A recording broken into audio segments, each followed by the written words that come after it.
Mga kabisnes naming minamahal, makikisuyo po kami. Naglalambing po kami sa inyo. Kung maaari po sana ay pakisuportahan natin Analisa Reality Vlog.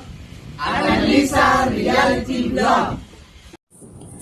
Hello mga kabayan, magandang buhay. Analisa Reality Vlog, nagbabalik po ako at kumusta na po ang ating mga ka-business supporters dyan sa mga oras na to at I hope na nasa mabuti tayong kalagayan. Ngayon ako ay magbibigay sa inyo ng aking reaction, sariling opinion po dito sa naging solo vlog challenge entry po ni Boogie. Pero bago yun, gusto ko magpasalamat sa ating mga supporters, yung mga subscribers po na patuloy lang na nandyan, nanonood, nakasuporta sa atin sa mga videos na na-upload ng nila ka-business official, Papa Dins TV at saka sa ka-business family. Support lang po tayo guys, mga kababayan, at malaking tulong po yun yung mag-subscribe kayo para mas lalo pang lumawak yung kanilang misyon sa pagtulong na hindi naman sila obligado pero nagsishare po sila ng blessing sa ating mga kababayan na alam nilang higit na nangangailangan. At para po dito sa mga nakasubscribe na sa akin, siguro baka hindi po kayo makarelate mga kabayan kung ano yung pinagsasasabi ko rito. Ano ba yung bakit ako nagsasalita, nagyayaw ng mga ganito. So isa nga po akong reactor dito sa ka-business official at lahat po ng sinasabi ko ay base po sa mga upload nilang video at panoorin niyo po, support niyo po. Nandoon ho lahat ang aking mga pinagsasabi. Doon ko po kinukuha ang aking idea kung bakit ko nasasabi ang mga ganito kasi hindi ako marunong gumawa ng kwento. So bakit bakit pinili kong maging reactor?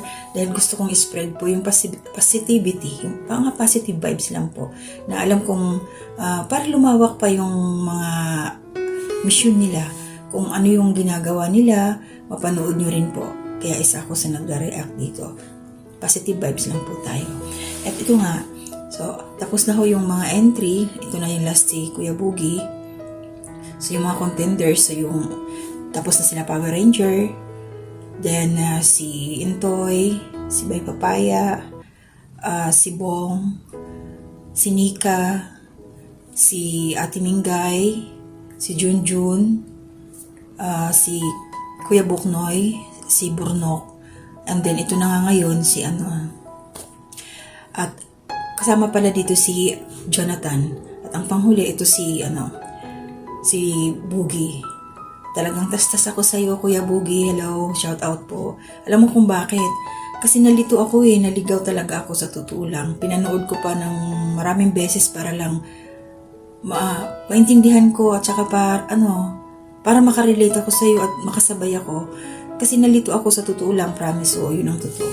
Kasi nung una, akala ko yung tutulungan mo, yun lang si nanay na nakapayong, tapos ihinatid mo pa nga siya. Sabi mo ihahatid sa bahay nila kasi nagpa-unlock naman yung lola na ihahatid. So hanggang doon lang, hindi na namin alam kung anong nangyari.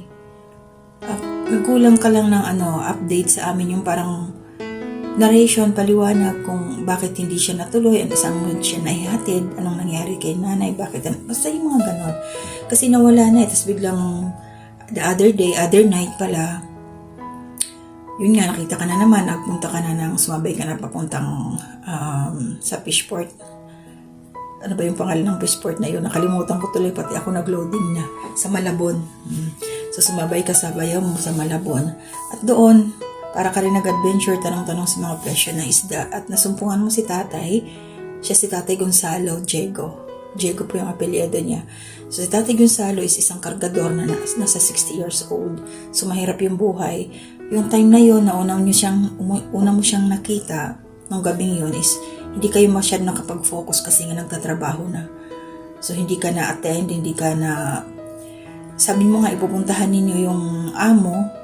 So, siguro nag-antay si tatay, so hindi mo na rin siya maantay kasi bumalik na siguro kayo, pabalik na ng Caloocan. So ayun, the other day, maliwanag na,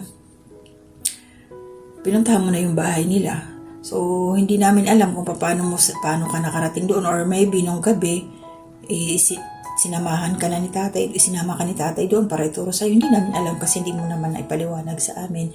Basta nandoon ka na, nahanap mo. Pero ang galing mo kung ikaw lang naghanap, pinagtanong-tanong mo na lang. At ang iyong napagtanungan ay yung si Mrs. mismo, yung asawa mismo ni Tatay Diego. At ayun nga, pinatuloy kanila, nag-usap-usap.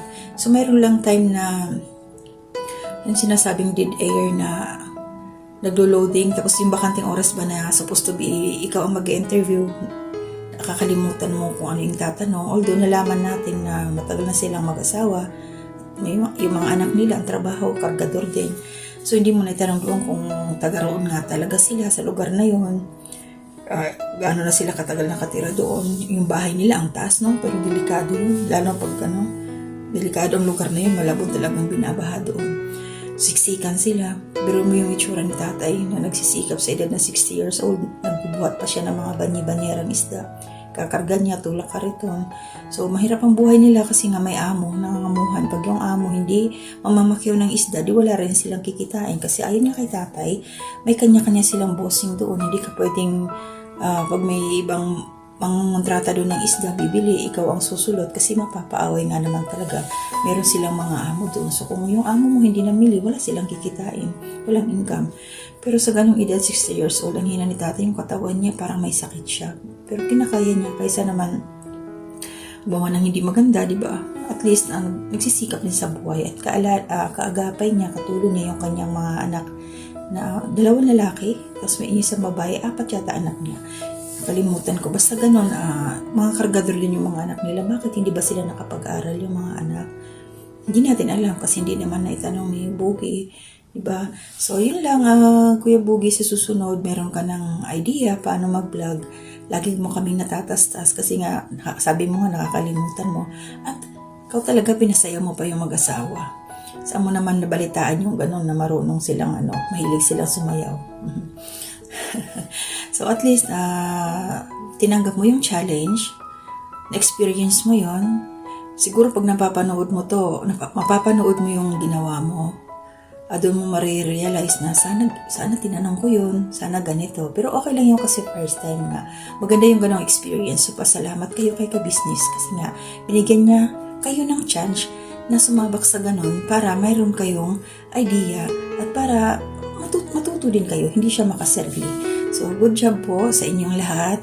Good luck kung sino yung mananalo, pero parang leading pa rin si Bong.